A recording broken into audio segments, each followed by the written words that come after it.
Dieu m'a confié une mission. Ces dernières années, j'ai eu cette mission à cœur, car au Japon, moins d'1% de la population est chrétienne.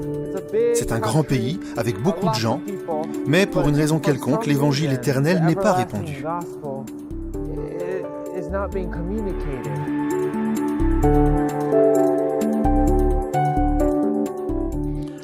Tokyo est la plus grande zone métropolitaine du monde avec près de 40 millions d'habitants.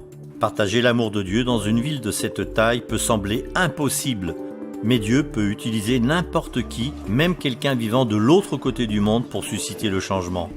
Daniel a grandi en Californie. Il est américano-japonais de 3e génération. Il s'était toujours dit qu'il était ouvert au projet de Dieu pour sa vie. Après avoir longtemps prié, il eut la conviction que Dieu voulait qu'il aille à l'autre bout du monde pour travailler au Japon. C'est ainsi que Daniel accepta l'appel d'aller servir à Tokyo. Même si j'ai grandi en Amérique, ma mère et mon père m'ont aidé à garder la langue japonaise. Je pouvais communiquer, lire et écrire. J'avais l'impression que Dieu m'appelait à utiliser ses talents pour sa cause au Japon. Il fut affecté pour travailler aux côtés du pasteur de l'église adventiste de Setagwaya, où en 2016, il y avait chaque semaine moins de 10 personnes présentes. L'église était sur le point de fermer quand Daniel arriva. Il savait que Dieu avait de grands projets pour cette congrégation, alors il se mit au travail pour faire de cette église un point de repère dans la communauté. Ici au Japon, il y a beaucoup de gens qui se sentent seuls. Ils se consacrent uniquement à leur travail ou à l'école et beaucoup d'entre eux se sentent seuls. Alors ils recherchent une communauté.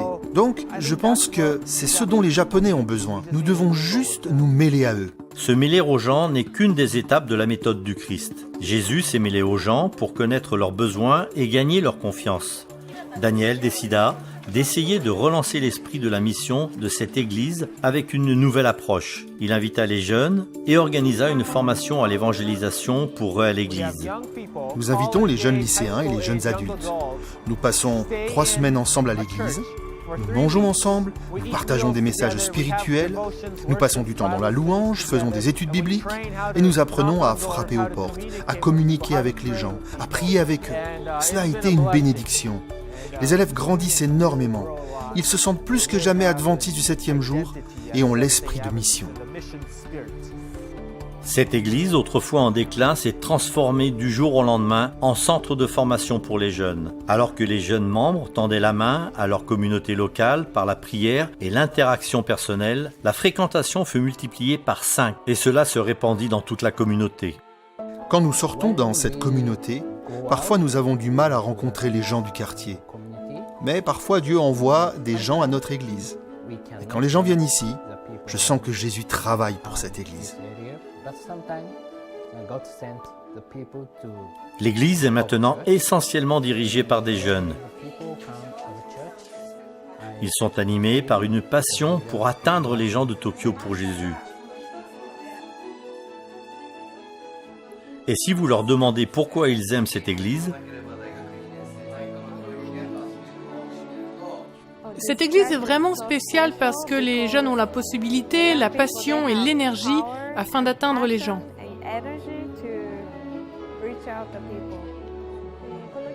Ils sont tellement sympathiques, j'aime beaucoup passer du temps ici avec tout le monde. C'est génial de voir comment les jeunes s'enthousiasment pour Dieu et la Bible. Au cours de mon expérience, j'ai développé une vie de prière plus forte. J'ai une communication directe avec Dieu quand je vais vers les gens pour partager l'Évangile. J'ai découvert la joie de communiquer avec Dieu. Daniel a décidé de développer les programmes de l'église de Setagwaya pour inclure des jeunes de tous les coins de Tokyo. Une fois par mois, nous avons un événement où des jeunes de toute la région de Tokyo viennent. Nous dormons dans des sacs de couchage à l'église. 50 à 70 jeunes sont présents. Ils restent à l'église, étudient la Bible, chantent des chants et partagent un moment agréable. C'est une bénédiction. Ce groupe continue de croître grâce aux efforts pour relancer l'esprit de mission de l'église. Les membres de l'église de Setagwaya explorent de nouvelles façons de briser les barrières et de montrer l'amour de Dieu aux habitants de Tokyo. Beaucoup de gens dans cette ville sont occupés et isolés, mais désirent quand même un lien avec les autres. quand les jeunes brûlent d'amour pour Jésus. Je crois que toute l'Église brûle d'amour pour Jésus. C'est pourquoi travailler avec les jeunes est un tel honneur et un tel privilège. Je crois qu'en mettant le feu aux jeunes, tout le pays du Japon brûlera pour Dieu. Les défis de la mission au Japon sont réels et continuent de croître. Merci de prier pour les membres d'église de Setagaya qui réclament l'aide de Dieu pour répandre son amour dans la plus grande ville de la planète. Vos prières et votre offrande du 13e sabbat contribuent grandement à encourager la mission au Japon et partout dans le monde.